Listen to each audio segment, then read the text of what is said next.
झरा झरा न्योता है झरा झरा रख के पीड़ित के द्वारा न्योता है झरा झरा रख के पीड़ित के द्वारा।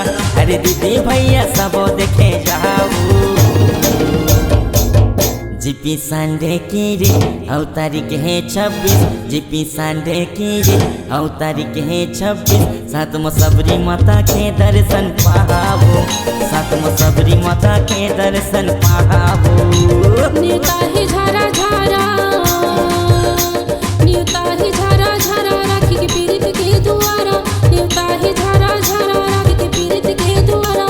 दीदी भैया सब देखे जहाजी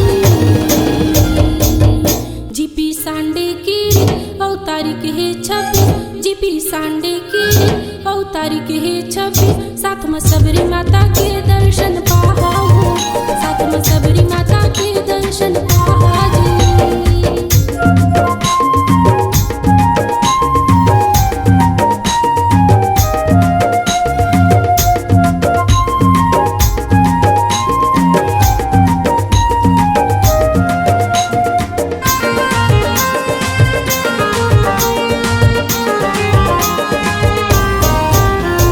छत्तीसगढ़ के सबो जनला जोहार जोहार जय जोहार है सातम पी के साहू के भैया बस सबोला ये पुकार है।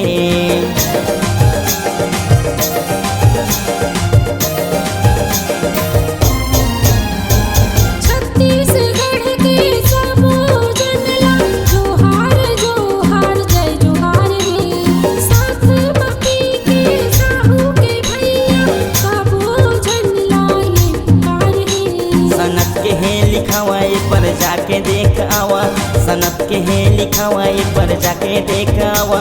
अरे काका काकी बाबा सबो जहादा जीपी संडे की औ तारीख है 26 जीपी संडे की औ तारीख है 26 सातम सबरी माता के दर्शन पागा सातम सबरी माता के दर्शन पागा।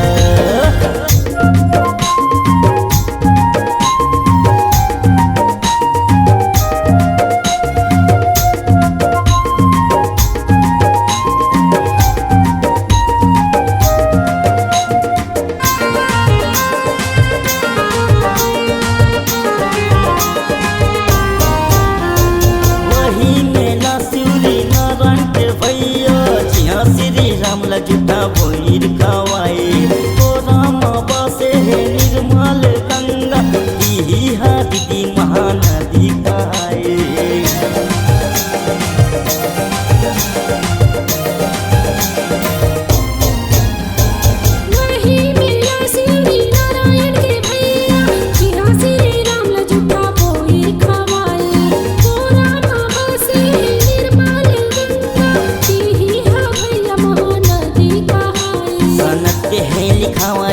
जाके देखावा सनत के है लिखावा एक बार जाके देखावा।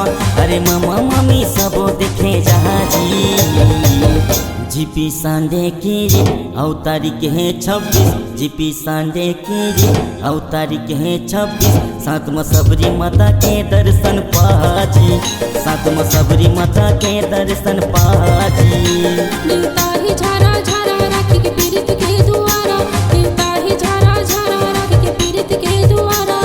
दीदी भैया सब देखे जहाजी जीपी संडे की औ तारीख है 26 जीपी संडे की औ तारीख है 26 सातम सबरी माता के दर्शन पावो सातम सबरी माता के दर्शन पाजी सातम सबरी माता के दर्शन पागा सातम सबरी माता के दर्शन पाजी सातम सबरी माता के दर्शन पागा।